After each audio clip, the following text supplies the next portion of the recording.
It's questions day, Kieran, but we've got a huge story. Another club that's up for sale. This is almost breaking news coming out of Manchester about one of the potential buyers of Manchester United.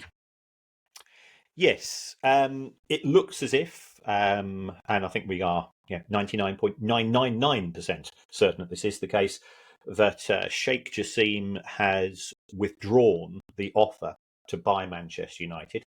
Now, the offer was to buy all of the shares, I think to clear the debt as well.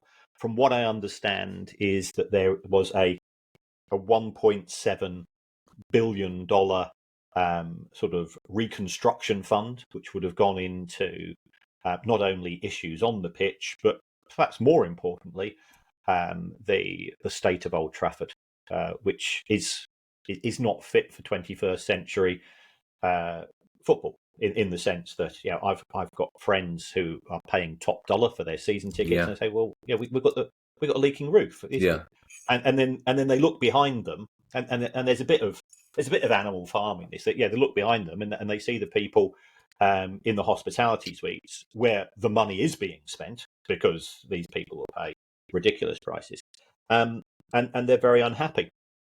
I can't give too much away, but I think it's fair to say this morning that I spoke to the secret sheikh. I'm going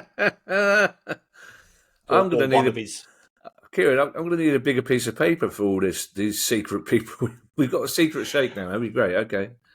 Well, we have, we do now have a network of people who, with, on the promise of anonymity, of which of course, we absolutely respect their positions, are willing to engage with us because I think the show has a reasonably high profile. Yeah.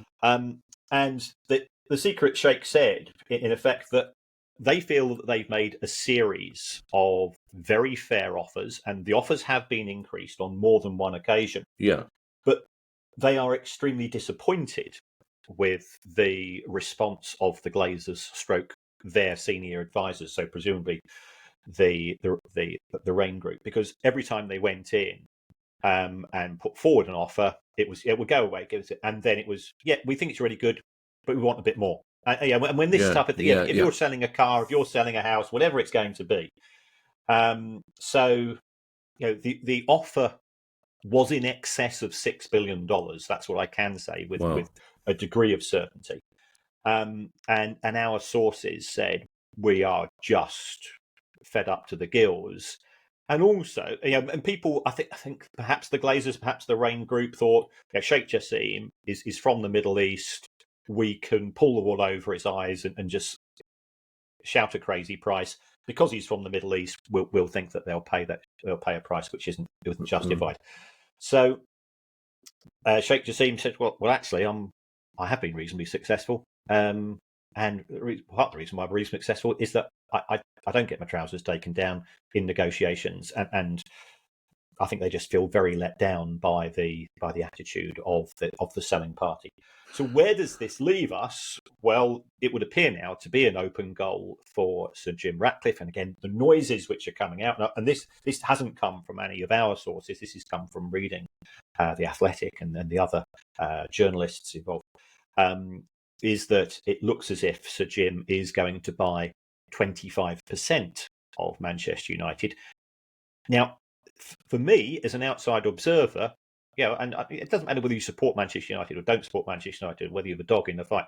Manchester United is a leading institution in sport, and I think it has been not treated particularly well by the Glazer family. It's just been used as a cash machine.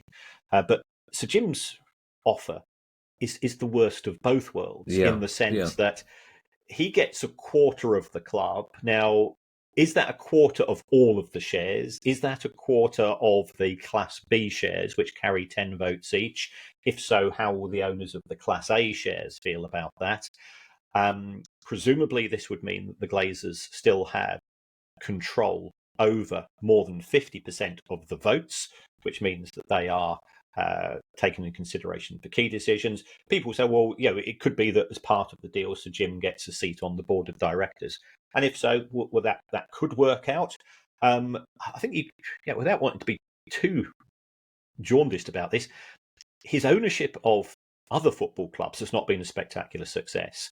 I think there has been an emphasis on better cost control, but that's at odds with a football club which probably needs to spend money. And so Jim Ratcliffe is absolutely brilliant at turning around failing businesses. But football is not like any other industry.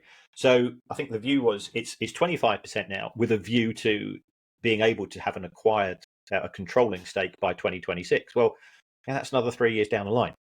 So is that another 3 years of leaking roofs? If he's buying shares purely from the Glazers, that means that none of the money is going to the club, so therefore none of it counts towards FFP purposes and so on.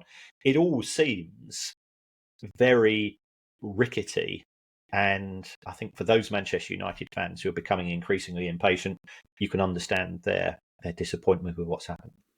There are two questions, Kieran, that people seem to have been asking since the news came through about Sheikh Jassim.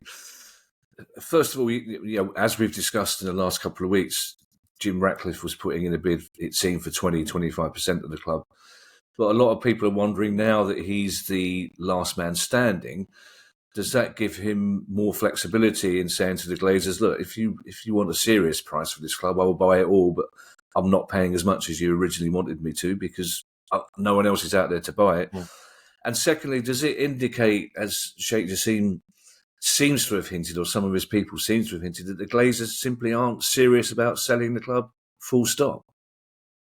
Yeah, I think if we look at these in turn, again, I always use the house analogy when we're looking at football clubs. If you've only got one person bidding for your house, and I've got friends who are in the process of selling houses, and then it's been a pain in the backside, and as somebody that's spent the last 6 months trying to buy an apartment, myself, being on the other side of things, it could be a pain as well. The buyer can say, they can threaten to drop out unless you drop the asking price. So that could mean that Sir Jim could end up buying Manchester United at a lower price than would have been paid by Sheikh Jassim. So that's one issue. Are the Glazers serious about selling the club? I think some of them are, and there's a common misconception that the Glazers have a hive mind, that they think as one. Right, okay. But I think it's far more like Dallas and JR and Bobby Ewing. They were squabbling siblings. Brothers and sisters don't get on. You've only got to look at Noel and Liam. You've only got to look at Succession. And some of the stories you hear about the Murdoch children, that they seem to have slightly different flavours themselves. So I don't think there is continuity amongst the Glazer siblings. Some of them probably are keener to cash in than others. Certainly Joel and Avram are very enthusiastic about Manchester United. They think it's completely undervalued because they don't see it as a football club. And that would be my concern, is that Manchester United is a cash cow without having to be successful on the pitch, because it's got that status as one of the grandees of world football. So why not just run it on a mediocre basis, aim to get fourth, or fifth. From next season, top five are going to go into the Champions League.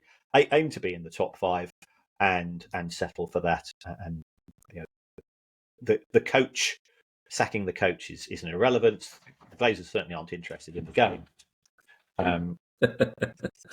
Coming in or going out? He's going out. He's one. He heard the Baroness put on the coffee machine, and because of his Pavlovian reaction, he gets his wonky chomp when she makes her morning coffee.